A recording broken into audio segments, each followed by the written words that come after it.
in the 200 meters. Did I give you everything you need? Anyway, so what happened to him afterwards? Did he do anything? What did he do? He didn't stand there and, put his fist in the air, did he? What did he do, though, that maybe he wore the button? Now, the Australia's Olympic authorities reprimanded Norman for that. They thought that was terrible, and he was basically ostracized by his teammates. So he lost a ton of friends over this for basically wearing the button at the time. Now, why do you think, I'm backing up a little bit out of order, but why do you think they only had one pair of gloves? Why didn't they wear, why didn't they wear two black gloves? Anybody know why they just wore one pair? What's that? Well, kind of. Actually, Carlos forgot his gloves. No, he did. He forgot his gloves, and when they got up there, Carlos was going, oh my God, I forgot my gloves. Because they had this all planned out, so Smith shared his gloves. That's why you have one on one hand and one on the other. Now, getting back to Norman, he got back after the Olympics. Like I said, he was ostracized by his teammate, and the media treated him terrible in Australia. This will be good, because you're an Australian girl. And he tried again to go to the 1972 Olympic Games, because they're every 4 years. But he got left off the team, despite the fact that he ran the third best time in the trials, which would normally qualify you to make the Olympic team. So you can just kind of see how the ball's rolling. So despite finishing third in the trials, he was left off the 1972 Australian Olympic team. Well, his career ended. He continued to run, but his career ended in 1985 when he tore his Achilles tendon.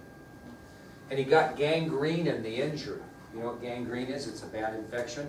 And he almost lost his leg. They really considered amputating his leg over it. So he continued to run until 1985, and he tore his Achilles tendon, contacted gangrene, and it led to his leg being nearly amputated, and so his track career was over.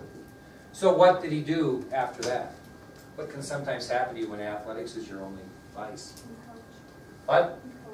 Well, he didn't do that. Close. He got very depressed, and what did he do to deal with his depression? He didn't take drugs. He did what? He drank heavily. So he became very depressed after tearing his Achilles tendon, and the thought process of how he was so ostracized after doing the '68 Olympics when he really didn't do anything wrong. He started drinking, had not a real great life, and finally he died on October 3rd of 2006 of a heart attack at the age of 64. So Norman died of a heart attack on November 3rd, 2006. I'm sorry, October 3rd of 2006 at the age of 64. So he had kind of a rough life, Peter Norman, from the time he tore his Achilles tendon in 1985 until he died in 2006 of a heart attack at the age of 64. Both Smith and Carlos, this is a pretty cool story, both Smith and Carlos traveled to Australia and served as his pallbearers. Both Smith and Carlos traveled to Australia for his funeral and served as his pallbearers.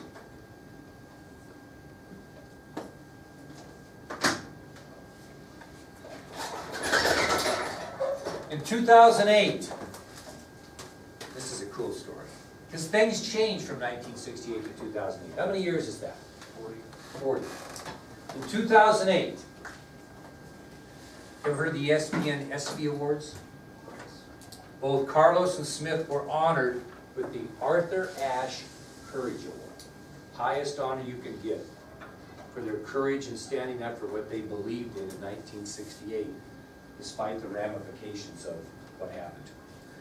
So, both Smith and Carlos traveled to Australia for the funeral of Peter Norman, served as pallbearers, and in 2008 they were kind of redeemed when at the ESPY Awards through ESPN, they were both given the Arthur Ashe Courage Award at the ESPY Awards. Would you like to see that presentation? See if I can find it here. It's on YouTube. I found it once. We'll see if we can find it. I think you'll enjoy it.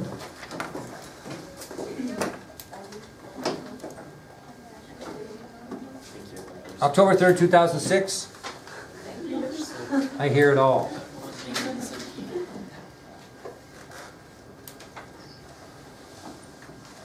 I bought my son for Christmas one day a poster like that, a color poster, huge, signed by Tommy Smith. Anybody see Tommy Smith up there? Maybe there's a signature of Tommy Smith up there.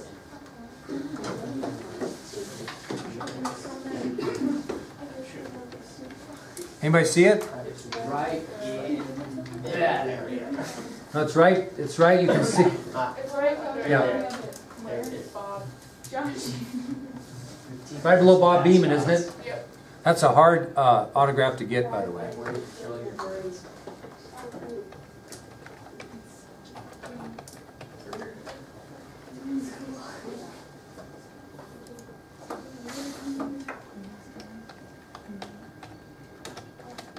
So, you know about Barack Obama or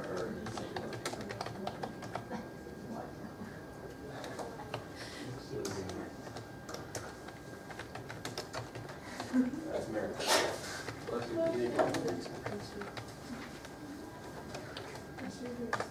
Let's see what we get here. Here we go. Somebody want to hit the lights there for me, my man? Part one first. This is part two.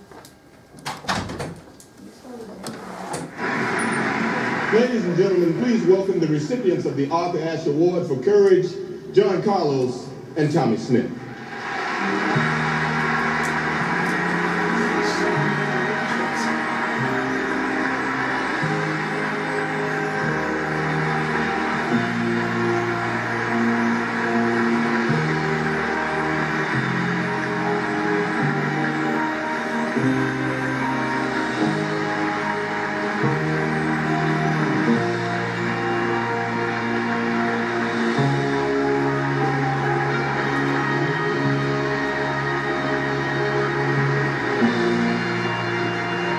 Smith is on the left.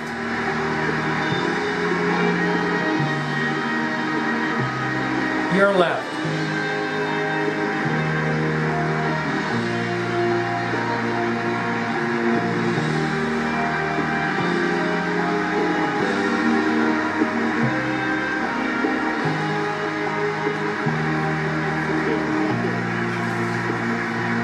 I am feeling glorious love in this place tonight.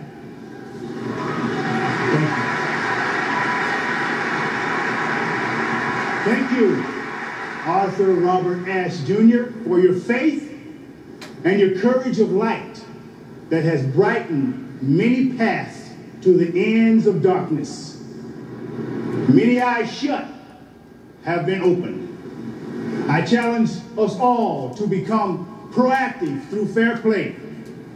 But first, we must be willing to sacrifice in order to achieve.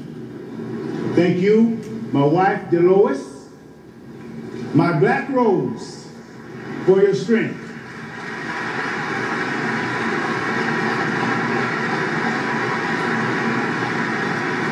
And thank you, Jeannie Ashe, and the ESPN Selection Committee for acknowledging this humble servant. I thank you.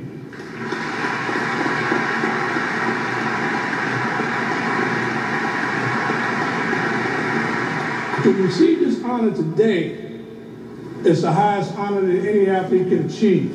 To say I've gone beyond the realms of athletics and moved in the realms of society. So I'm honored once again to receive this award. And I'd like to acknowledge my wife, Ms. Charlene Carlos, and more important, to my mom that's away, and to my brothers and sisters that's not here, but they're with me in spirit. And also I'd like to bring up Mr. Smith back up to the podium. Could you step back here? I'd like to bring Mr. Smith back to the podium for the simple reason that so many people have tried to split Mr. Smith and I up. He said, she said, they said. And that's the way competitors are. We challenge one another. We all want to be on the top of the hill at the same time. But yet and still, through our competitiveness and the little snipes that you might read about in the paper or see on TV, none of those snipes will ever erase the history that Mr. Smith and I had. If anyone ever thought that we were separated, we're here live to let the world know that we are one, and we will continue to be one. God bless you, and thank you for letting me be one of your heroes tonight. Pretty cool. Taryn, if you could get the light, please. What he's referring to there, just so you know, is when they got back to the United States, there were all kinds of stories about how one was maybe